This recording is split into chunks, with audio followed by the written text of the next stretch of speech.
Hello friends, Pihu comics world में आप सभी का स्वागत है।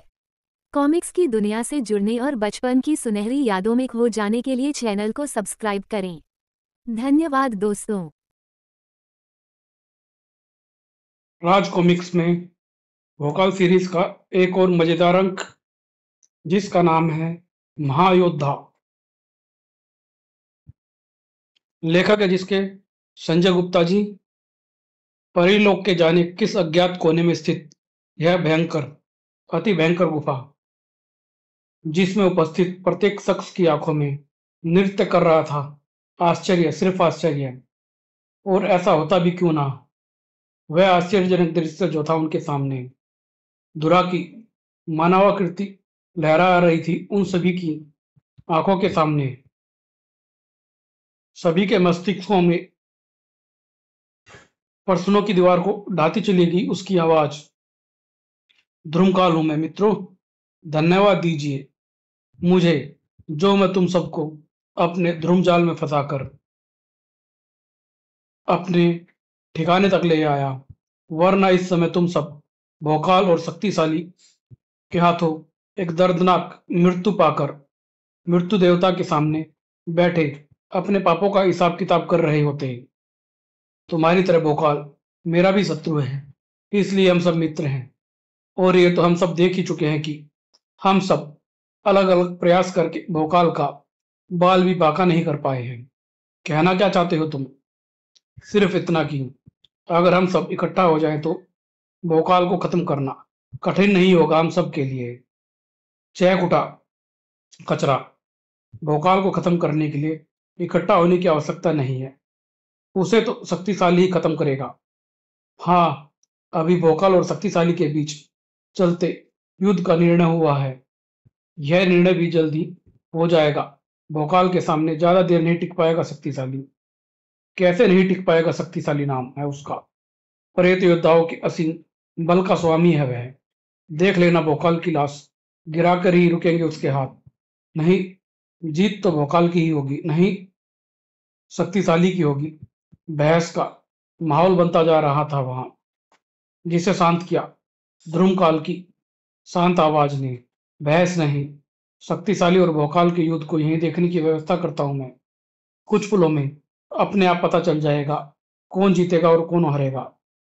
ध्रुमकाल के हाथों से निकली उस किरण ने रोशन कर दी एक दीवार को, जिस पर नजर आने लगा वह हाहाकारी दृश्य। महाराज, मजा आ जाएगा। अब धरती पर गिरेगी शक्तिशाली की लाश। खामोश होकर देखो इस रोंगटे खड़े करने वाले युद्ध को। सभी की आंखें गोंद की भांति चिपक गई थी वहां। अब आएगा असली मजा। अब मैं भोकाल की लाश को अपनी आंखों से गिरते देखूंगा, जहां एक दूसरे के खून के होली खेलने पर उतारी थे भोकाल और महाशक्तिशाली। एक शक्तिशाली था तो दूसरा था महायोद्धा। एक में समाया हुआ था प्रेत योद्धाओं का अपूर्व बल, तो दूसरे में कूट कट भरी हुई थी महागुरु भोकाल की असीमित शक्तियां। खून से लथपथ हो चुके थे दोनों, थकान से टूट चुके थे दोनों के शरीर, लेकिन फिर भी, हाँ, फिर भी विद्युत की भांति चमकते अपने हाथों को जरा भी नहीं रोकने का नाम दिया उन जाबाजों ने। उफ, यह भयंकर युद्ध कभी खत्म नहीं होगा या होगा नहीं। युद्ध के पड़ाव के निकट पहुंचा वह योद्धा जो कांप उठी तुरही। उफ, उन दोनों के उठे अस्त्र नीचे आए तो खत्म कर डालेंगे एक दूसरे को। एक साथ ही समाप्त हो जाएंगे भोकाल और शक्तिशाली। लेकिन मैं ऐसा नहीं होने दूंगी। मैं शक्तिशाली और भोकाल को एक दूसरे पर अंतिम बार करने नहीं दूंगी। जबड़े बीचे तुरीन ने छोड़ी किरणें, जो भोकाल और शक्तिशाली को अपने घेरे में लेती चली गई। और फिर अब शायद उन्हें अपनी गलतफहमियां दूर करने का अवसर मिल जाए। तुरीन के चेहरे पर नजर आ रहा था संतोष, जबकि उधर बाहर से खुले मुंह वाले चेहरों पर नृत्य कर रही थी परसनों की बारात। तुरीन के हाथों से छूटा वह किरणों का गोला कहाँ ले गया भोकाल और शक्तिशाली को? क्या वह भी वहां पर उनका युद्ध जारी होगा? मुख्य घटनास्थल से दूर कहाँ पहुंचे होंगे वो सभी? अंधकार में है अभी इन सब प्रश्नों के उत्तर, लेकिन इतना जानता हूं मैं कि ये उत्तर हमारे लिए बेहद विस्फोटक साबित होंगे। इसलिए हमें इस विस्फोटक से बचने के लिए कोई उपाय अभी से करना होगा। कैसा उपाय?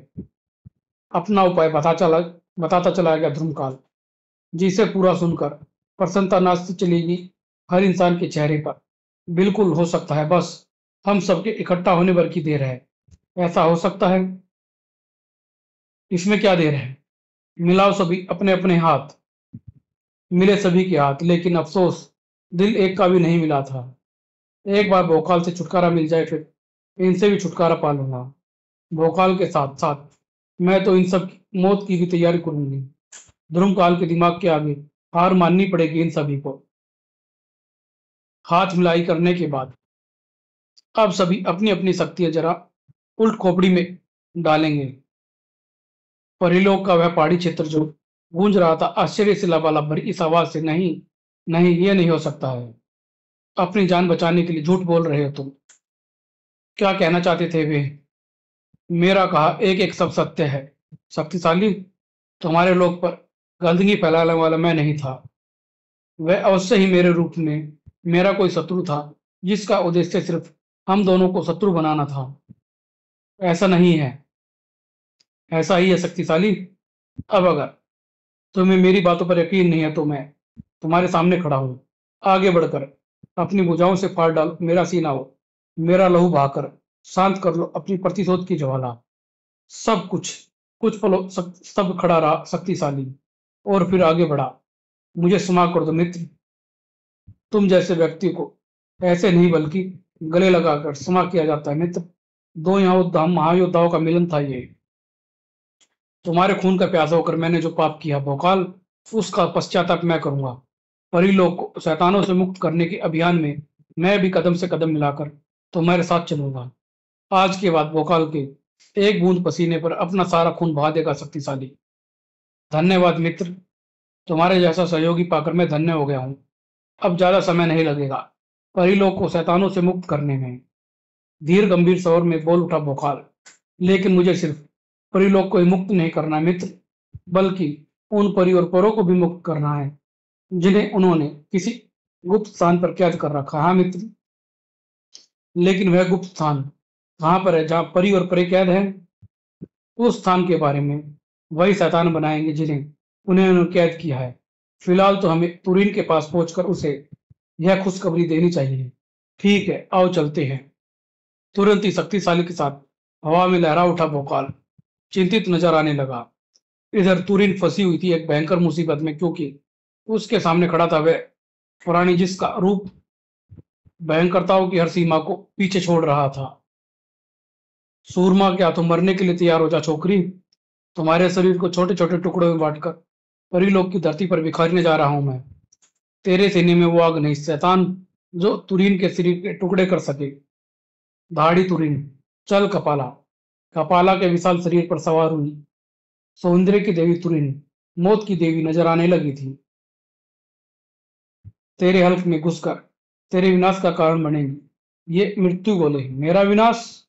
धाड़ा वो तुरीन से अधिक फुर्तीला और विनाशकारी निकला सूरमा, और प्रलंकारी निकले उसके हाथ। खै छोरी, कौन बचाएगा अब तुझे सूरमा से? तेरी हड्डियों का तो सूरमा बना देंगे सूरमा के हाथ। ऐसा होने से पहले हम तुम्हें धूल में मिला देंगे। भोकाल और शक्तिशाली वहां आ पहुंचे थे, तभी दो जबरदस्त वारों ने हिला डाला सूरमा के दिलो दिमाग को। शक्तिशाली, भोकाल भोकाल, तुम्ही को तो समाप्त करने के लिए उलट खोपड़ी में आहुति डालकर सभी ने मेरा निर्माण किया है। अब तुम्हें समाप्त करके मैं अपने निर्माण को सार्थक बनाऊंगा, और साथ में समाप्त होगा तुम्हारा यह सहायक भी, क्योंकि इसने मुझ पर वार करने की गलती करके अपनी मौत को दावत दी है। भोकाल और शक्तिशाली को देख चमक उठी थी सूरमा की आंखें, जबकि उधर आश्चर्य से विस्फोट हो रहे थे सभी के मस्तिष्क में। शक्तिशाली और भोकाल एक साथ, कहीं मैं सपना तो नहीं देख रहा? सपना नहीं है ये, सपना नहीं है। दोनों हकीकत में आमने सामने खड़े हैं, लेकिन ये दोनों एक दूसरे के साथ कैसे आए शैतान जाने। लेकिन इन दोनों की सम्मिलित शक्ति सूरमा पर बहुत भारी पड़ेगी। सूरमा शायद उनका मुकाबला ना कर सके। अब क्या करें? सूरमा कमजोर नहीं पड़ना चाहिए। मैं अपनी दर्जन सेना के दो वीरों को बुलाता हूँ। जूना और जुलाहा। अचानक बोल उठा ध्रुवकाल, तुम कहाँ चले? तुम देखो, इस रोचक प्रसंग को मैं अभी आता हूँ, आकर बताऊंगा। सभी को हैरान छोड़ निकल पड़ा ध्रुवकाल। इधर कोई और भी वहां से निकलने की सोच रहा था। ये सभी भोकाल और सूरमा के होने वाले युद्ध को देखने में व्यस्त है। ऐसे में शायद मैं यहां से निकल सकूं। धीरे धीरे बाहर के द्वार की ओर सरक रही थी फिजा। इधर सूरमा से टकराने का शानदार तरीका सोच लिया था शक्तिशाली और भोकाल ने। दाढ़ उठे दोनों अपने शक्ति के स्रोतों से तूफान से झपट कर किए दोनों ने अपने अपने वार, लेकिन प्रेत योद्धाओं का वार भी इस पर विफल गया। उफ, भोकाल की तलवार इसका कुछ न बिगाड़ सकी। इधर सूरमा से टकराने का शानदार तरीका सोच लिया था भोकाल और शक्तिशाली ने। दाढ़ उठे दोनों अपने शक्तिशाली स्रोतों से। हाँ हाँ, तुम दोनों की तरह मेरा वार भी विफल नहीं जाएगा। उछल कूद और मारा मारी से भरपूर यह प्रसंग ज्यादा देर नहीं चलने वाला है। आग में फंसकर चीख उठा भोकाल। इसी के साथ जमीन और आकाश दोनों को हिलाता चला गया सूरमा का ठहाका। अब मरा भोकाल, अब मरा। आंखों से अंगार बरसाता गर्ज उठा शक्तिशाली। शक्तिशाली के होते बाल भी बांका नहीं हो सकता भोकाल का।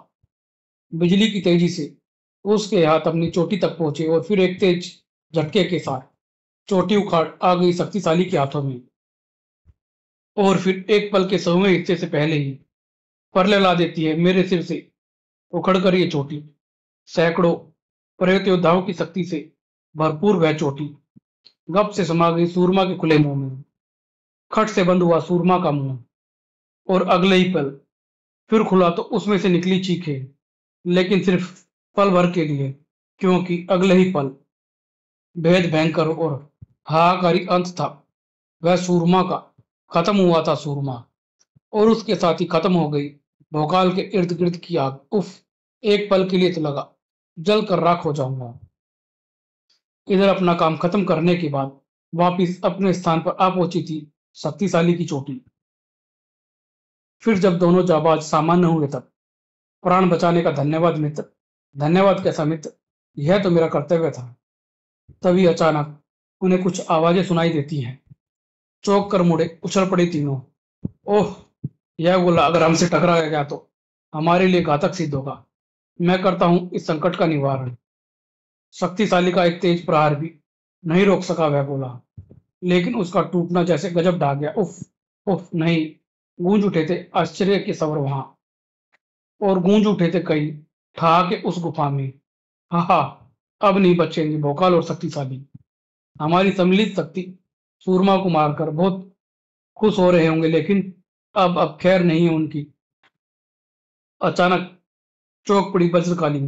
अरे, विजया कहाँ गई? अभी तो यही थी वो। सन रह गए सभी, भाग गई है। ओह, अनर्थ हो गया ये तो। दांत पीसते चीखी वज्रकाली। पुरवरा शक्ति ढूंढो उसे, जाओ, मुझे वह हराल से वापस चाहिए। तेजी से बाहर निकली पुरवरा कुर्ती। सफलता जल्दी मिली उसे। वह रही, अब मैं उसे ज्यादा दूर नहीं जाने दूंगी। ओह, उस राक्षस से बचने के लिए मुझे और तेज उड़ना होगा। मौत उड़ रही थी विजा के पीछे, जबकि मौत खड़ी थी भोकाल, तुरिन और शक्तिशाली के सामने, जूना और जुलाहा के रूप में। कुछ ही पलों में जूना के सामने जिंदगी की भीख मांगते नजर आओगे तुम दोनों, और तुम गिड़गिड़ाते मौत के लिए जुलाहा के जाल में फंसोगे। इन शैतानों को नाश करने के लिए हमें पुकारना ही होगा अपने शक्ति स्रोतों को, भोकाल ने कहा शक्तिशाली से। भोकाल और प्रेत स्रोत मिलने के लिए दोनों के मुंह खुले और खुले के खुले रह गए। जूना की घातक घास लिपटती चली गई थी उनसे, और जो तुम बोलने जा रहे थे वह नहीं बोल पाए, क्योंकि अब तुम्हारी आवाज तुम्हारे सीने में दब कर रह जाएगी, तड़प तड़प कर। तुम जैसे शिकारियों को तड़पते देखना बहुत खुशी होती है मुझे। भोकाल और शक्तिशाली को बचाने का तरीका सोचने लगी तुरीन। अपना सोचा पूरा ना कर सकी तुरीन, क्योंकि उससे पहले ही सक्रिय हुआ जुलाहा। हमको छोड़कर कहाँ जा रही हो सुंदरी? और तुरीन, हम भी तो तुमसे लड़ने के लिए खड़े हैं, दिल थाम के। बुरी तरह से फंस कर रह गई थी वह तो जुलाहा के जाल में। भोकाल और शक्तिशाली के जीवन के लिए मुझे इस जाल से बाहर निकलना होगा। और अगले ही पल तुरीन ने अपने को आजाद करने का शानदार उपाय किया। तुरीन की शक्तिशाली हाथों से निकली एक कैंची, जो दूसरे ही पल जल्दी से उसके जाल को काटती चली गई। अब तेरे जाल से निपट कर ही आगे बढ़ूंगी। कुछ देर इस गोले से निपट कर तू अपने मित्रों से बचाने का उपाय सोच सकती हैं। जुलाहा को किरणों से बचे गोले में उलझा कर वह दौड़ी तुरीन, भोकाल और शक्तिशाली की तरफ। जलाती चली गई तुरीन की प्रचंड अग्नि भोकाल और शक्तिशाली के बंधनों को। पहले आजाद हुए भोकाल के चेहरे पर नजर आने लगा जलजला। चीखता ही चला गया वह। महागुरु भोकाल की असीमित शक्तियों के आगे जूना की शक्तियों की भला क्या विसात थी कि वे आगे बढ़ पाते हैं। जूना का काल बना भोकाल इधर क्रोध से चिंगाड़ता जुलाहा तक पहुंचा शक्तिशाली और तू इस गोले में फंसा कर आसान मौत मरे, यह मुझे मंजूर नहीं। नहीं यह दुष्ट, तुझे तो मैं अपने हाथों से तड़पा तड़पा कर मारूंगा। जालिम, बेरहम शैतान, कहर बनकर टूटा शक्तिशाली उस पर। बनता चला गया शक्तिशाली, जब रुका तो सैकड़ों टुकड़ों में बढ़ चुका था जुलाहा। भयानक अंत किया शक्तिशाली ने अपने शत्रु का, जबकि धार भोकाल को घेर लिया था एक नए शत्रु ने। उफ, ये धुआं एक बार फिर खो खो, उफ, फिर कमजोरी सी महसूस हो रही है। मैं चक्कर आ रहे हैं मुझे। एकाएक विद्युत सा झटका लगा भोकाल को। उफ, ये धुआं तो मेरी तलवार छीनने की कोशिश कर रहा है और मैं अपनी सारी शक्ति के बावजूद भी इसे रोक नहीं पा रहा हूं। अपने प्रयास को ज्यादा देर तक जारी न रख सका भोकाल। अत्यधिक कमजोरी से बेहोश होने तक नीचे गिरा वह। और अब वह धुआं भोकाल की तलवार को लेकर वहां से निकल जाता उससे पहले ही। मेरे होते भोकाल की तलवार को ले जाना हंसी खेल नहीं है। धुएं ने घेरना चाहा शक्तिशाली को तो आ पहुंची तुरीन।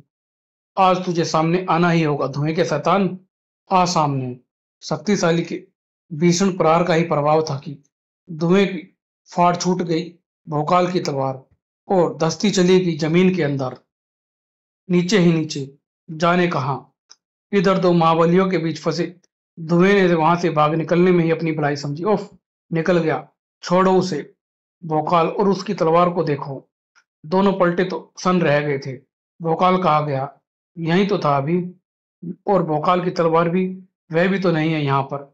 भोकाल भी गायब और उसकी तलवार भी गायब। कहाँ गए दोनों? भोकाल तो बेहोश था, फिर वह कहीं कैसे चला गया? सवालों का तूफान उठा के मार रहा था दोनों के मस्तिष्क में। भोकाल से मिलने की इच्छा इतनी बलबलाई की पागलों की भांति चीख पड़े दोनों। भोकाल, भोकाल कहाँ हो तुम? अचानक उनकी चीख में शामिल हो गई एक और चीख, भोकाल, बचाओ बचाओ। दहकते लावे की भांति उनके कानों में प्रवेश करती चली गई वह चीख। कोई संकट में है तुरिन, लेकिन कौन? ओह फिजा, बचाओ अगले ही क्षण। चल कपाला। तुरीन ने कपाला को आदेश दिया। चीते सी छलांग लगा कपाला पर सवारी हुई तुरीन। शेरनी सी दाड़ उठी।